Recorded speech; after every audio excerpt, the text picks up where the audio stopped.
말씀은 마태복음 5장 4절 한 절만 보도록 하겠습니다. 마태복음 5장 4절 제가 읽겠습니다. 애통하는 자는 복이 있나니 그들이 위로를 받을 것이며.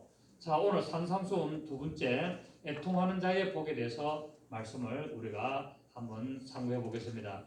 애통하는 자가 하나님의 위로를 받을 것이라고 오늘 우리 주님께서 말씀을 이렇게 했습니다.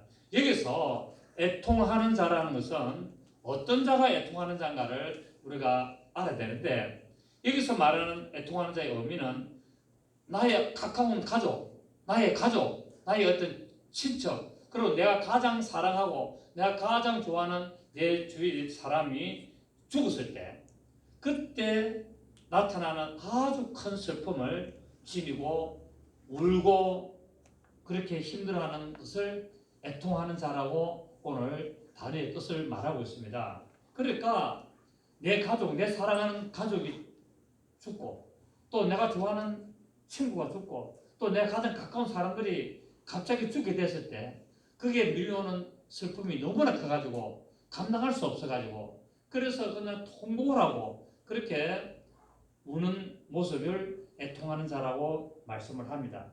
슬픔이 엄청나고 처절한 상태, 곧 이런 상태가 바로 애통하는 자의 모습인데, 그러므로 애통하는 자가 복이 있다는 말은 주님께서 믿음 안에서 철저하게 슬퍼하는 자를 말하고 있고, 또 주님께서는 이렇게 믿음 안에서 철저하게 슬퍼하며 또 애통하는 자를 위로하시면서, 이렇게 정말 가족이, 내 사랑하는 사람이, 나의 가장 친한 친구가 죽음으로 말미암아 애통해하는, 이렇게 슬퍼하는 자가 나타내는 모습으로 하나님 앞에 나올 때 하나님의 위로를 받는 복된 자가 된다고 말씀을 했습니다.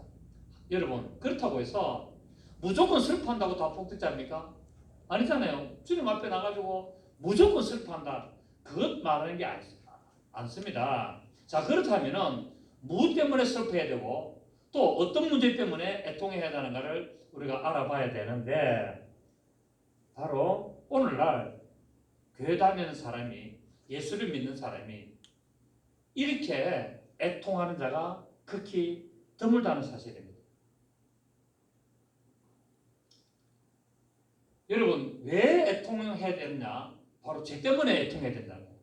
딴 것 때문에 내가 쫄딱 망해서 애통하고, 내가 뭐 실제로 친구가 죽어서 애통해하고, 뭐 내 가족이 죽음으로 말미암아 애통하는 것은 맞죠. 맞지만은 그것이 지금 성경에서 말하는 진정한 애통하는 자의 본질이 아니라는 겁니다. 오늘 예수님께서 애통하는 자가 복이 있다는 본질이 뭐냐면은, 내 죄 때문에 이렇게 가족이 죽은 것처럼 애통해야 되고, 내가 지은 죄 때문에 내 가장 친한 친구가, 나의 가장 가까운 사람이 죽어서 그렇게 슬퍼하는 모습으로 하나님 앞에 나오는 모습을 나타내야 된다고 말씀하고 있습니다. 그러니까 왜 애통해야 된다고요? 누구의 죄 때문에? 나의 죄 때문에. 내가 지금 범하는 죄 때문에, 나에게 있는 죄 때문에 내가 하나님 앞에 이렇게 가족이 죽은 것처럼 애통하는 모습으로 나올 때 우리 주님은 복된 자라고 말씀하고 있습니다. 재산을 잃어버리고 가족을 잃어버리고 삶의 부러움을 말미암아 애통하는 자는 옛날에나 지금이나 많습니다. 옛날에도 전 재산 다 날아가고 가족 죽고 또 어떤 불행 때문에 애통하는 자가 그때뿐만 아니라 지금도 많이 있습니다. 구약 성경에 이스라엘 보십시오. 죄 때문에 애통하는 자가 없습니다. 우리 이스라엘 사람들 구약 성경에 쭉 오지 않습니까? 어떻습니까? 저들이 자기 죄 때문에, 이스라엘의 나라의 죄 때문에 애통하는 사람이 없다는 겁니다. 결국 무슨 말합니까? 이스라엘 사람들의 모습은 결국 오늘날 우리의 모습을 말하고 있다는 겁니다. 오늘날 교인들이 죄 때문에 하나님 앞에 슬픔을 가지고 애통해하는 자가 극히 드물다는 게, 없는 건 아니지만 극히 드물다는 게. 그래서 주님께서 이제 산상수훈을 하면서 두 번째 복을 말하면서, 네 죄 때문에 하나님 앞에 그렇게 통곡하고 정말 모든 재산을 잃어버리고 사랑하는 가족이 죽은 것처럼 그렇게 슬픔의 자세로 나와야만이 뭐가 있다고요? 복이 있다고 말씀을 하고 있습니다. 오늘날에는 이런 죄 때문에 고통하는 자가 없습니다. 아니, 관심 자체도 없습니다. 죄에 대한 생각도 없습니다. 뭐 죄지 다 그런 거지 뭐 다 그런 거 아니야? 이렇게 하고 있습니다. 아니, 오히려 더합니다. 교회 다닌다는 사람이 죄를 더 많이 짓습니다. 세상 사람들은 죄를 지으면 또 양심이라도 좀 찔리는 것도 있었는지 모르지만 오늘날 교회 다니는 사람들은 죄를 짓고도 어떻습니까? 하나님 앞에 뻔뻔하게 나오고 있습니다. 전혀 아닌 것처럼 모른 척하면서 얼굴 색깔도 안 바뀌고 그래서 믿음 좋은 것처럼 하나님 앞에 나가지고 기도하고 예배드리면서 나 오늘 하나님 앞에 예배해서 하나님이 나를 복 주실 것이야. 천만에 만만에 애나 콩콩 어린 반풀어지도 없다라고 말씀을 하고 있습니다. 그래서 말도 안 되는 이런 대변들을 늘어놓고 또 뭡니까? 어쩔 수 없이 그렇게 할 수밖에 없다라고 변명하고 있습니다. 그 왜 그랬어 하면은 뭐 어쩐다고요? 어쩔 수 없었다. 내 여건이, 내 형편이, 내 지금 환경이 그렇게 안 할 수가 없다라고 변명을 하고 있습니다. 여러분, 예수님 당시 이 유대 종교 지도자들에게도 이런 현상들이 있었습니다. 하나님이 아무리 지적을 하고 선지자를 보내고 그렇게 해서 죄를 깨닫게 하려고 그렇게 해도 이들은 뭡니까? 마이동풍. 들어도 전혀 감각도 없고 여러분 성경에는 문둥병자를 갖다가 나병 환자를 갖다가 죄의 대표를 말하고 있습니다. 왜? 감각이 없는 거예요. 문둥병에 걸리면은 바늘로 찔러도 감각이 없는 거예요. 불에 대해도 감각이 없는 거예요. 결국 뭐냐면 이스라엘 백성들이 죄를 지었는데 하나님이 선지자를 보내서 죄를 지적해도 뭐가 없다고요? 감각이 없다는 거예요. 그래서 구약 성경에 보면은 죄를 상징하는 것이 문둥병이었습니다. 예수님의 당시에도 이런 종교인들이 이런 모습으로 나타냈습니다. 그래서 예수님께서 말합니다. 이스라엘 백성들이 예수님께서 피리를 부르도 시장에서 피리를 부르도 곡을 따라하지 않았다라고 말씀하고 있죠. 왜냐하면 여러분 피리를 불면은 사람이 뭐합니까? 흥이 나가지고 곡적으로 따라하잖아요. 그런데 아무리 피리를 불어도 이들이 마음이 완악해져가지고 이들이 완전히 정말 죄에 무감각해가지고 곡을 따라하지 않는 거예요. 그래서 예수님께서 그들의 완악한 심령을 지적을 하시는데 마태복음 11장 15절에 17절을 보면은 귀 있는 자는 들을지어다. 여기서 귀라는 것은 어떤 귀를 말합니까? 마음의 귀. 마음의 귀가 있는 자는 들을지어다. 이 세대를 무엇으로 비유할까? 비유하건대 아이들이 장터에 앉아 제 동물을 불러 이르되 우리가 너희를 향하여 피리를 부르도 너희가 춤추지 않고 우리가 슬피 울어도 너희가 가슴을 치지 않았다. 그러니까 기뻐서 피리를 부르도 노래도 안 따라 부르고 슬퍼서 그냥 이렇게 막 슬피 울고 애통해도 가슴을 치지 않는다는 거야. 멀뚱멀뚱해가지고 왜 저래? 저는 뭐 좋은 일 있나? 쟤는 또 뭐가 또 슬퍼서 저래? 아주 무감각했다는 거예요. 이게 뭡니까? 죄인의 회개치 않는 모습을 말하고 있죠. 여러분, 하나님의 말씀을 깨닫는 사람이 가장 먼저 발견하는 진리가 무엇인지 압니까? 여러분, 교회를 나가면 제일 먼저 아는 게 내가 제 이름을 압니다. 저도 어릴 때부터 교회를 다니도 몰랐어. 그런데 제가 어른이 되고 나서 교회를 나가는데 뭐 때문에 나갔냐? 성경을 읽고 내가 제 이름을 알았다는 거예요. 그날 저녁에 잠이 안 와서 성경책을 마태복음부터 딱 읽어 나가는데 마태복음을 쭉 읽었는데 내가 어떤 생각이 드냐면은 만약에 이 성경책이 진짜 하나님의 말씀이라면은 나는 죽을 수밖에 없는 죄인이구나. 이걸 딱 알았다는 거예요. 그날. 하나님 은혜죠. 평소에는 그걸 몰랐다는 거예요. 평소에는 뭡니까? 세상에 살아가는 사람들 다 그렇지 뭐. 다 그래야지 뭐. 안 그런 사람 누가 있나. 그런데 그날따라 성경을 쭉 마태복음 신약 성경 쭉 읽으면서 마태복음을 쫙 읽는데 만약에 이 기록된 책이 진짜 하나님이 이렇게 기록을 시켰다 하면은 이 하나님의 말씀이라면은 나는 죽으면 바로 지옥이다. 지옥이고 나는 죄인이다. 나는 용서받을 수 없는 죄인이라는 것을 그날가 발견된 거예요. 그래서 그날 밤새도록 성경을 다 읽었습니다. 신약 성경을 계속 다 읽었어요. 그래가지고 꼬박 밤을 새고 아침에 일어나는데 우리 사람 보고 당신 큰일 났다. 나를 교회를 좀 데려다오. 당신 나가는 교회를 내가 좀 데려다오. 왜? 내가 죄인인데 교회 가서 빨리 해결해야 되겠다. 집에서 해결해도 되는데 그때는 뭐 모르기 때문에 성경은 안 읽어놓은 게 옛날부터 교회는 다녀도 성경은 안 읽어놓으니까 교회 가서 해결해야 되는 줄 알았다고. 그래서 그때부터 교회를 나가가지고 오늘까지 왔습니다. 그날부터 교회를 딱 나가지고 한 번도 예배를 빠지질 않았어요. 주일날 한 번도 어떤 일에서도 주일날 한 번도 빠진 적이 없습니다. 신기하죠, 그죠? 그것도 하나님의 은혜죠. 그러니까 성경에서 무엇을 발견해야 되냐? 내가 죄인임을 발견하고 나는 죽으면 지옥 가구나. 이걸 알아야 된다는 거예요. 이걸 알아야만이 뭡니까? 내가 애통하는 자가 될 수 있다는 사실이에요. 주여 나는 죄인으로서이다. 이 나는 고백을 해야 된다는 사실입니다. 그럼 어떻게 해야 됩니까? 하나님 내가 어떻게 해야 내가 지옥 안 가겠습니까? 그걸 이제 성경에서 찾아나가는 거예요. 그래서 성경을 그때부터 읽기 시작한 거예요. 밤낮 주로 성경을 이제 읽기 시작하는 거예요. 시간만 나면은. 그러면서 성경 읽으면서 제 나름대로 우리 지금 다 아는 거지만 내가 교회를 나가서 예수를 믿어야 되구나라는 것을 신약성에서 발견을 한 거예요. 그 신약을 다 읽고 나니까 구약의 성경에는 뭐가 기록되어 있는가 궁금한 거예요. 그래서 또 구약 성경 창세기부터 그 지루한 레위기로부터 시작해가지고 참 읽어나가는 차례차례로. 왜? 중간중간은 저는 못 읽어요. 저는 한번 시작하면 처음부터 끝까지 완전히 다 끝을 내야 돼. 성질이 그래가지고. 그래서 성경을 일독을 하고 또 처음부터 다시 창세기부터 또 다시 계시록까지 일독하고 계속 이렇게 일독 하는 거예요. 그래가지고 성경을 읽는 것이 오늘날 이제 제가 목회를 하게 된 계기가 된 겁니다. 그 성경을 이런 마음으로 성경을 읽으니까 성경이 뭡니까? 깨달아지는 거예요.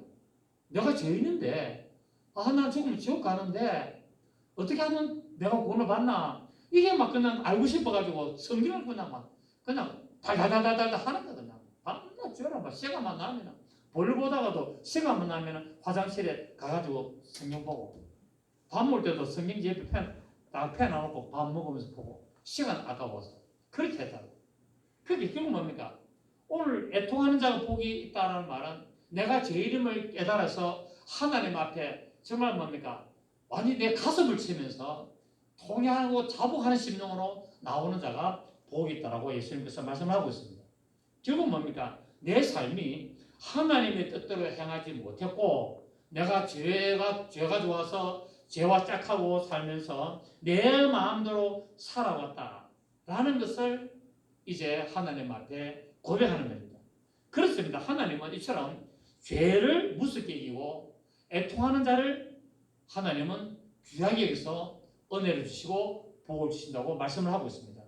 그리고 하나님의 이 위로하심을 통해서 우리의 삶이 돌이키게 되고 삶을 회복하게 되고 삶을 거룩하게 되고 삶을 풍성하게 되고 그래서 우리의 믿음을 올바로 세워서 하나님 앞에 성숙한 하나님의 자유된 자로 나가게 되는 것입니다. 그래서 시편 34편 18편을 보시면 여호와는 마음이 상한 자를 가까이 하시고 중심으로 통회하는 자를 구원하신도다 라고 말하고 있습니다. 여러분 우리가 애통할 때 어떻게 됩니까? 형식적으로 겉으로 사람이 있으니까 목사 앞이니까 그렇게 해가지고 의도적으로 애통해 하는 것이 아니라 어떻게 해야 된다고요? 마음의 중심으로 이렇게 하나님 앞에 상한 심령을 가지고 하나님 앞에 토스를 하는 자, 이런 자가 하나님은 그 자를 애통하는 자로 보신다고 말씀하고 있습니다. 여러분 불신앙의 원인이 어디에 있습니까? 불신앙의 원인은 죄를 죄로 여기지 않는 무감각함이 있다는 거예요. 그러니까 문둥병자가 똑같다는 거예요. 그러니까 그렇게 죄인이라는 거예요.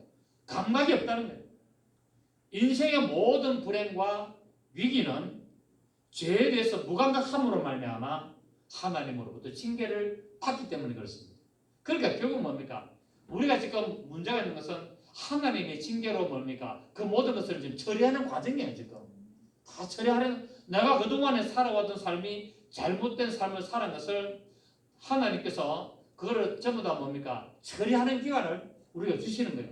그래서 내가 옳은 과정을 통해서 하나님 앞에 뭡니까? 회개하고 하나님 앞에 애통해하고 그러면서 나의 삶이 변하고 나의 믿음이 성장하여서 하나님 앞에 올바른 믿음으로 하나님의 기뻐하신 대로 나감으로 말미암아 그때부터 무엇을 받습니까? 무엇을 받느냐 하면은 애통하는 자가 받는 복을 받게 되는 것입니다. 아멘. 우리는 이러한 사실을 우리가 잘 깨닫고 죄에 대해서 우리가 깊이 회개하고 하나님 앞에 무릎을 꿇고 하나님 앞에 고백하고 하나님 앞에 올바른 믿음으로 나가는 성도가 되어야 합니다. 자, 단순히 죄를 고백하고 뉘우치는 거하고 애통해하는 거하고는 다르다는 거예요. 여러분, 우리 성경에서 가룟 유다와 베드로를 우리가 알지 않습니까? 가룟 유다는 뭐 했습니까? 뉘우침으로서 끝났고 베드로는 뭐 했습니까? 애통해했다는 사실. 그래서 이 애통해한다는 말은 단순히 내가 죄를 고백하고 내가 아이고 잘못했습니다 하고 뉘우치는 거하고는 애통하는 거하고는 다르다는 겁니다. 겉으로 보면은 같은 것 같지만은 그 하는 본질은 다른 것임을 알 수 있습니다. 여러분, 세상적인 죄는 세상의 법에 저촉 안 되면은 뭡니까? 죄가 아닙니다. 안 들키면은 죄가 아닙니다. 그리고 들키면은 죄가 됩니다. 그러나 성경에서 말하는 죄는 마음에 품은 것까지도 죄라고 이야기하고 있다. 세상에는 죄를 지어야만이 죄가 되고 성경에는 마음에 악한 생각을 품고 내가 마음에 나쁜 생각을 품은 그것도 하나님은 죄로 보시는 거예요. 그래서 제가 이번 주일에 설교할 때 뭐랬습니까? 예수님이 십자가 죽으신 것은 사탄 마귀의 뭡니까? 죄의 마음에 품었던 것을 확증시키려고 오셨다고 말씀을 드리지 않습니까? 그러니까 루시엘이 하나님과 지극히 높은 자와 비길이라고 마음에 품는 것을 그것을 심정은 있고 알아서 가두었지만은 물증이 없기 때문에 예수님이 오셔서 그 물증을 잡으시는 것처럼 하나님은 우리 마음의 악한 생각을 다 알고 계신다는 거예요. 그래서 우리는 하나님 앞에 마음을 올바로 써야 된다고 말씀하고 있습니다. 물을 지켜마는 것보다도 네 마음을 지켜라. 생명의 근원이 이에서 나느니라. 아멘. 생명이 어디서 난다고요? 내 마음에서 난다고 말하고 있습니다. 그래서 마음으로 믿어서 의에 이르고 의에 이른 것을 입으로 신하여 구원에 이른다고 말씀하고 있죠. 그래서 마음에 품을 수밖에 없는 죄의 본질을 깨닫고 통회하고 회개하고 자복해야만이 이것을 진정한 애통이라고 말씀하고 있습니다. 그래서 하나님은 우리의 마음의 죄까지도 감사하신다는 말은 결국 뭡니까? 루시엘이 마음에 그 악한 마음을 품고 하나님을 대적하는 마음을 품었기 때문에 하나님 그걸 죄를 이긴다는 거예요. 그래서 우리 인간에게도 뭡니까? 마음에 악심을 품은 것을 죄를 이긴다고 성경은 누누이 말씀을 하고 있습니다. 우리 시편 32편 한번 보십시오. 우리 다 찾습니다. 시편 우리 32편 1절을 보시겠습니다. 시편 32편 1절을 보시면은 허물의 사함을 받고 자신의 죄가 가려진 자가 뭐가 있다고요? 복이 있다. 이 애통하는 자가 복이 있다는 거예요. 이게 허물의 사함을 하나님으로부터 하나님에게 나의 허물을 용서함을 받고 내 죄가 이제 뭡니까? 십자가의 벌로 가려지게 되면은 복이 있다. 2절에 보니까 어디에 간사함이 없고 마음에 간사함이 없어야 된다는 거예요. 마음에 간사함이 없고 여호와께 정죄를 당하지 아니하는 자는 복이 도다. 내가 입을 열지 아니할 때 종일 신음함으로 내 뼈가 쇠하도다. 그러니까 내가 통해 자보고 하지 않고 내가 회개하지 않으면 내 뼈가 마른다는 거예요. 주의 손이 주야로 나를 누르시오. 내가 뭡니까? 내가 뻗대고 내가 회개 안 하고 뭐 다 그런 거지. 세상살이 그런 거 아니냐? 꼭 예수 믿는 사람은 꼭 그래야 되냐고 그냥 뻗으면 뭡니까? 하나님의 손이 나를 꽉 눌러가지고 내 진액이 빠졌다고 한다는 거예요. 진액이 빠져서 여름 가뭄에 마름같이 되었다. 그러니까 뭡니까? 하나님 나에게 고난을 허락하신다는 거예요. 내가 이르기를 내 허물을 여호와께 자복하리라. 아멘. 자복하리라 하고 주께 내 죄를 아뢰고 내 죄악을 숨기지 아니하였더니, 그러니까 통해 자복하고 애통하면서 나갔더니 곧 주께서 내 죄악을 사하셨나이다. 할렐루야. 이로 말미암아 모든 경건한 자는 주를 만날 기회를 얻어서 주께 기도할지라. 진실로 홍수가 범람할지라도 그에게 미치지 못하리이다.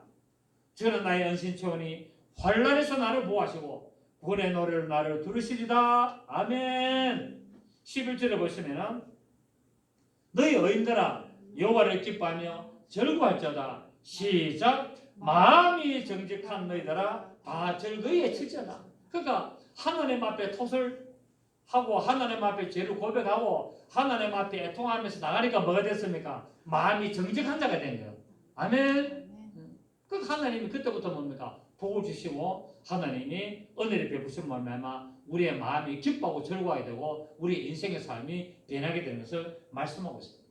우리가 잘 아는, 제가 설교 많이 했죠. 누가복음 18장 9절에 14절 보면은 바리새인과 세리의 기도가 있지 않습니까? 그 세리는 어떻게 기도합니까? 자기 가슴을 치면서 애통해하면서 하나님 앞에 뭐라 그랬습니까? 주여 나는 죄인으로서이다. 감히 얼굴을 들지 못하고 그렇게 자기 가슴을 치고 애통했는데 우리 주님이 뭐라 했습니까? 천사가 오른 자라고 이야기하지 않습니다.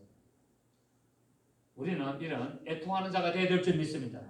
예수님 말했습니다. 오늘 애통하는 자가 뭐가 있다고요? 복이 있다. 어떤 복? 천국의 복이 있다는 게 이 산상수호는 천국 복음이거든요. 자, 그래서 우리는 내 이웃의 죄를 보고 마음 아파야 되는, 이웃이란 말은 내 믿음의 형제, 이웃은 나의 믿음의 형제를 말하고 있습니다. 내가 육신적으로 밖에 있는 이웃 말하는 게 아니라 넓은 의미는 맞겠지만 이웃이란, 성경에서 말하는 이웃은 믿음의 한 공동체 안에 있는 믿음의 형제자매들을 말하고 있다. 혈육, 피가 섞인 형제를 말하는 것이 아니라 예수 피로 말미암아 한 공동체가 된 그 이웃의 죄와 허물을 내가 아파하고, 왜 저 사람이 하나님을 찾는데 저 사람이 왜 예수 믿으면서 저런 죄를 지을까라고 아파할 줄 알아야 돼요. 그래 안 하고 어쩝니까? 꼴 좋네. 아이고 집사가 돼가지고 한 꼬라지 보세요. 아이고 근사가 돼가지고 아이고 저 근사 맞나? 그렇게 하는 것보다는 왜 된다고요? 근사님이 왜 저러지? 집사님이 왜 저러지? 장로님이 왜 저러지? 목사님이 왜 저러지? 하고 아파야 돼요. 아파하고 애통해 하는 자가 진정한 믿음의 사람이라고 성경은 말씀하고 있죠. 그래서 예수님께서 우리의 형제들인 우리를 죄를, 허물을 애통해 하시고 십자가에서 죽으시고 고난을 받으셨습니다. 그러니까 예수님이 십자가에서 죽으신 것은 여러 가지 목적이 있죠. 그죠? 마귀를 심판하고 우리를 구원하시고 우리의 죄를 용서하시는 겁니다. 맞습니까? 그래서 이제 우리의 죄와 우리의 허물을 그분이 대신 지신 것입니다. 그래서 에베소서 2장 1절에 보면은 너희의 허물과 죄로 죽었던 너희를 살리셨도다 라고 말씀하고 있습니다. 너희의 허물과 죄를 위하여서 예수님은 했다고요? 형제로서, 맏형님으로서 죽으셨다라고 말씀하고 있고 우리를 살리셨다라고 했습니다. 또 스데반 집사가 돌에 맞아 죽을 때 하늘에 예수님이 서가 계신 것을 보고 나서 뭐라 했습니까? 아버지여 저희를 사여 주옵소서. 예수님께서도 말씀했죠. 예수님이 아버지여 저희를 사여 주옵소서. 자기가 하는 것을 알지 못하랍니다. 스데반 집사도 그랬죠. 스데반 집사도 저들이 하는 것을 알지 못합니다. 저들을 용서해 주십시오 라고 이야기했습니다. 예수님도 누가복음 23장 34절에서 말씀했죠. 또 예수님이 십자가에서 달릴 때 뭐랬습니까? 엘리 엘리 라바 사박다니라고 얘기했습니다. 이 엘리 엘리 라바 사박다니는 말은 뭐냐면은 나의 하나님 나의 하나님이여 어찌하여 나를 버리셨나라니까 말인데, 이 말은 알기 쉽게 말하면은 나의 하나님이여 어찌하여 나를 버리기까지 저들을 사랑하십니까? 라는 의미가 있단 말이에요. 그게 엘리 엘리 라바 사박다니라고 하니까 밑에 유대인들이 뭐랍니까? 제가 엘리야를 부르는 모양이다. 엘리야가 오는 거 한번 보자라고 이야기했단 말이에요. 근데 예수님은 엘리 엘리 라마 사박단 해가지고 나의 하나님이여 어찌하여 나를 버리시나이까? 곧 그 말의 의미는 어찌하여 나를 십자가에 죽이면서까지 저들을 구원하고 살리시기를 원하십니까? 이 의미가 있다는 겁니다. 예수님은 이렇게 형제되는 우리의 죄와 허물을 애통해 하시면서 그분이 죽으셨습니다. 사도행전 7장 60절에 스데반 집사가 주여 이 죄를 저들에게 돌리지 마옵소서 이 말을 하고 잔이라 곧 죽었다라고 했습니다. 그렇습니다. 진정으로 애통하는 이 예수 그리스도의 모습을 우리가 본받아야 될 줄로 믿습니다. 그래서 히브리서 5장 7절에서는 예수님은 육체에 계실 때에 자기를 죽음에서 능히 구원하실 이에게 심한 통곡과 눈물로 간구와 소원을 올렸고 그의 경외하심을 인하여 들으셨음을 얻었느니라 말하고 있죠. 그러니까 하나님 앞에 애통하는 모습으로 나가니까 하나님이 뭡니까? 들었다는 거야. 오늘날 우리가 기도를 하는데 무슨 기도합니까? 애통하는 마음으로 기도하는 게 없는 거예요. 뭐합니까? 하나님 복 주세요. 하나님 이거 해주세요. 저거 해주시고 요 문제 풀어주시고 우리 자식 서울대학교 입학해 주시고 우리 남편 요번에 진급하게 해주시고 이것만 기도한다. 하나님 앞에 어떻게 된다고요? 내 죄를 고백할 줄 알아야 된다. 나의 어떤 잘못 모습을 하나님 앞에 내려놓고 하나님 내가 하나님 앞에 올바르게 하지 못한 것을 용서해 주십시오. 정말 제가 죽을 죄입니다. 이렇게 애통해하고 이렇게 고백하고 그러고 나서 하나님의 들으심을 얻었다면 뭡니까? 하나님 또 제가 살아가는데 이것도 필요하고 또 일도 해결해야 됩니다. 하나님 도와주시기를 바랍니다. 이렇게 기도가 돼야 되는데 오늘날은 고난과 애통과 슬픔을 안 하려고 할렐루야 하나님 축복하시고 도와주시고 이것만 한다는 거예요. 그러니까 오늘 신앙의 모습이 굉장히 문제가 있는 것을 알 수가 있습니다. 여러분 애통할 수 있는 마음이 돼야 되는데 오늘날 많은 사람들은 애통할 수 없는 무뎌진 마음과 행위들을 하나님 앞에 드러내놓고 있습니다. 그래서 우리는 하나님 앞에 애통하는 모습으로 나가야 될 줄 믿습니다. 그런 모습이 우리의 몸에 되어 있어야 돼요. 다른 사람의 죄와 허물을 비판하는 대신에 그 사람의 죄와 허물을 보면서 나의 죄와 허물을 봐야 된다는 거야. 그 사람을 비판하기 이전에 물론 비판할 거는 해야 되지만 그 사람의 죄와 허물을 비판하기 이전에 그 모습을 하나님이 나에게 보여주신 거예요. 그 말은 뭡니까? 나의 죄와 허물을 발견해라는 거예요. 아멘. 그래서 하나님 앞에 내려놓는 거예요. 예수님이 마태복음 7장에 산상수훈 마지막 끝나는 7장에 1절부터 3절에 비판을 받지 아니하거든 비판하지 말며 너희의 비판하는 그 비판으로 너희가 비판을 받을 것이요 너희 헤아리는 그 헤아림으로 너희가 헤아림을 받을 것이니 결국 이 말은 뭐냐면 그 사람을 비판하기 전에 먼저 니를 바라는 거예요. 먼저 너 자신을 먼저 바라는 거예요. 소크라테스 아닙니다. 그 사람을 비판하기 전에 그 사람이 비판할 그 문제를 가지고 너 자신을 한번 살펴봐라는 거예요. 이 의미가 있다는 거예요. 이 말은 마태복음 7장 1절부터 3절은 이 의미가 더 있는데 사람들은 액면적으로 비판하면 안 된다는 것만 알고 있다는 거예요. 의미가 뭐라고요? 그 사람이 비판할 거리를 보면서 뭐라고요? 나를 점검해봐라. 그래서 그 다음에 나오는 말이 뭡니까? 다른 사람의 눈에 티는 보고 네 눈에 덜보를 보지 못하거나 네 눈에 덜보를 빼야 다른 사람의 눈에 티를 네가 볼 수 있다고 말하고 있죠. 덜보가 뭡니까? 기둥. 그러니까 내 눈에 뭐가 박혀있다? 큰 기둥이 박혔는데 다른 사람의 눈에 조그마한 티끌 박힌 거를 그거를 빼려고 하니까 안 된다는 거예요. 네 눈에 있는 그 덜보, 곧 네 안에 있는 죄와 허물을 먼저 빼내라는 거예요. 너 안에 있는 죄와 허물을 먼저 빼내고 다른 사람의 아주 사소한 거 그거 지적하기 전에 네부터 처리해라는 거예요. 그것만 빼내면은 뭐 한다고요? 옳게 된다는 거예요. 그 의미가 있는 겁니다. 여러분 오늘 우리는 이 말씀을 듣고 정말 우리 예수 그리스도의 성품을 가지고 주님이 애통하신 그 모습을 따라 우리도 나가야 될 줄 믿습니다. 주님이 애통하는 모습이 아까 읽었던 히브리서 5장 7절 그 말씀 아니겠습니까? 그게 주님의 애통하는 모습이었습니다. 자 오늘 말합니다. 이렇게 애통하는 자가 뭐가 있다고요? 위로를 받을 것이며 라고 말하고 있습니다. 왜? 하나님은 위로하시는 분이기 때문에. 여러분 막 좋은 일이 생기는데 위로합니까? 아주 슬픈 사람한테 위로합니까? 예? 좋은 일이 있어가지고 막 잔치 벌리는데 위로합니까? 막 다 죽고 가는가? 막 어려움에 처했을 때 위로합니까? 그렇죠. 하나님은 위로한다는데 위로하시는 하나님인데 어떤 하나님? 어려움에 처해서 죽고 가는 그 사람을 위로하시는 거예요. 살리시면서. 하나님으로부터 오는 위로가 참 위로입니다. 여러분, 사람한테 위로 들어봐야 아무 소용없습니다. 그거요. 예. 사람이 하는 위로는요, 형식적입니다. 립 서비스입니다. 뭐, 그냥 입으로 그냥 아이고, 그래, 아이고, 그래, 어찌 보면, 뭐, 다 100% 그런 건 아니겠습니다만은, 대체적으로, 여러분, 제가 사람들을 한두 사람 만났습니까? 얼마나 많은 사람을 만났습니까? 교인들도 많았고, 제 교제하는 목사님들, 선후배들, 또 세상 직장 생활 사람들 얼마나 많이 겪었습니까? 이 세상 이때가 살아오면서. 그런데 전부 다 위로하는 것이 뭐였습니까? 전부 다 형식입니다. 거의 90%다 형식입니다.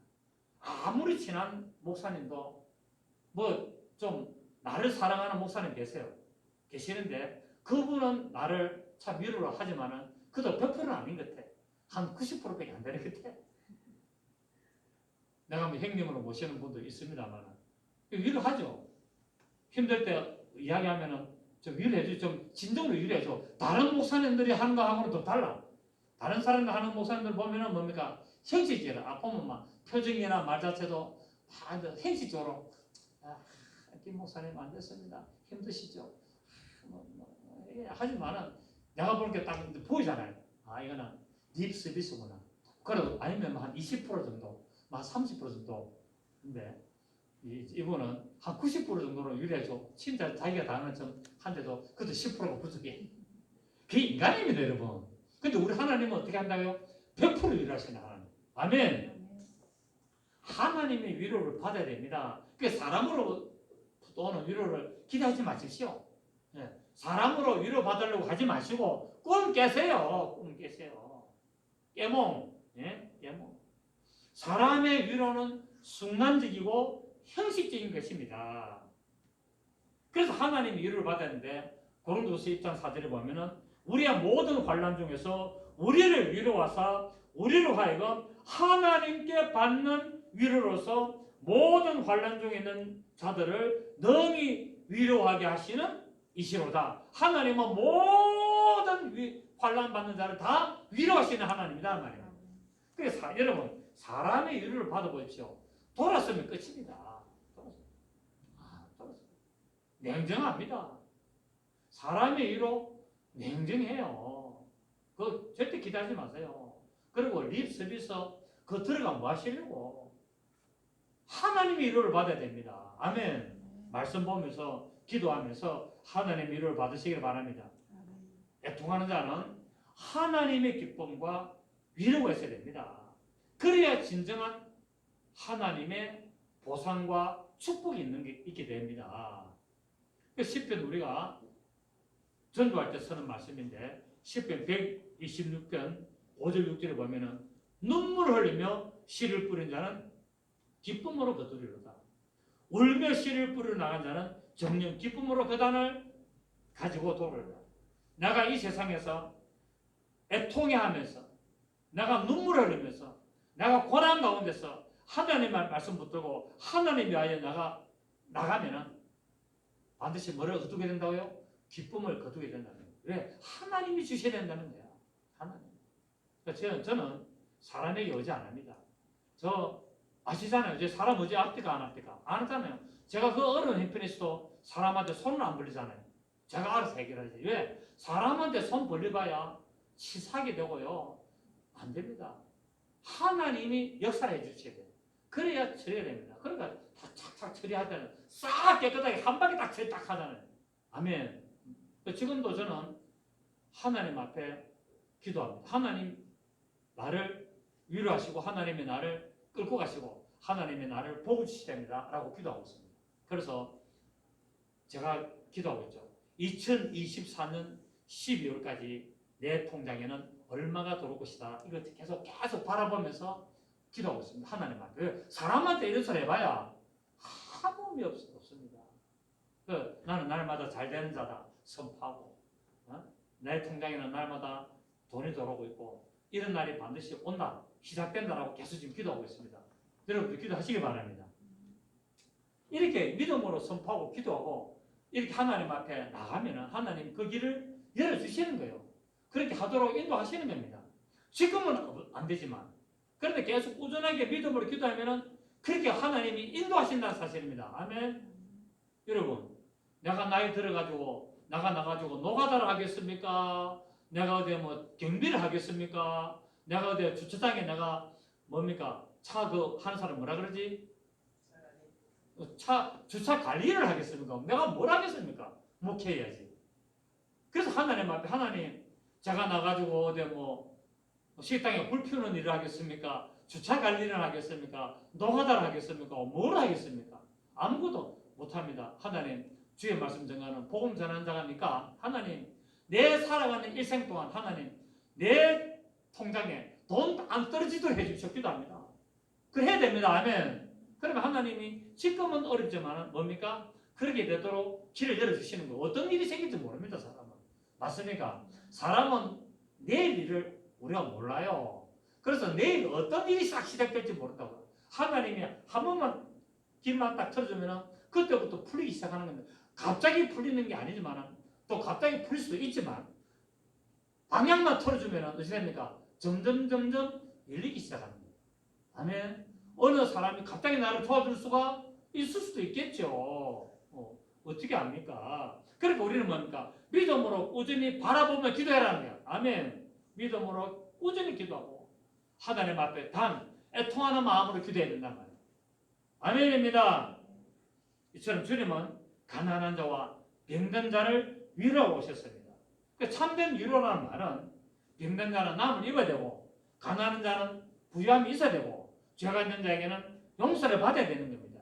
그래서 하나님의 위로를 선포하는 것이 곧 하나님의 말씀을 전하고 그 영혼을 권하는 것입니다. 신앙생활에서 자꾸 사람의 위로를 받게 되면 영적 생활을 실패하게 됩니다. 사람의 자꾸 위로를 받고 자꾸 그러면요 그 신앙생활 실패합니다. 맞습니다. 한번 해보세요. 그래서 사람의 위로를 받으면 하늘의 상급이 없습니다. 여러분. 하늘의 역사가 없습니다. 주님의 역사와 도우심이 끊깁니다. 왜? 네 사람한테 자꾸 도움 받고 사람을 자꾸 위로를 받고 사람을 자꾸 의지해 나가니까 그래 해라. 내가 도와줄 게 없다는 거예요. 그래서 사람으로부터 막으세요. 그런 거. 말하지 말고 하나님 앞에만 이야기해요. 하나님 앞에 우리 경상도 말로 오만 것 빼만 것 다 이야기하시고 사람한테는 구구절절 이야기하지 마세요. 별로 좋은 거 아닙니다. 자, 마태복음 6장 1절에 보십시오. 사람에게 보이려고 그들 앞에서 너희 의를 행치 않도록 주의하라. 그렇지 않으면 하늘에 계신 너희 아버지께 상을 얻지 못한다니라. 그러니까 사람한테 자꾸 이야기하고 하나님 앞에 이야기 안 하면 상 없다는 거예요. 아멘. 여러분, 하나님은 우리의 진정한 위로자 되십니다. 믿으시기를 바랍니다. 위로의 하나님께서 우리의 모든 어려움과 난관을 극복할 수 있도록 지혜를 줄 줄 믿습니다. 이런 믿음을 가지고 반드시 회복되고 큰 복을 누리며 아주 많은 남은 인생 잘 되기를 예수 이름으로 축복합니다. 좋으신 주님 감사합니다.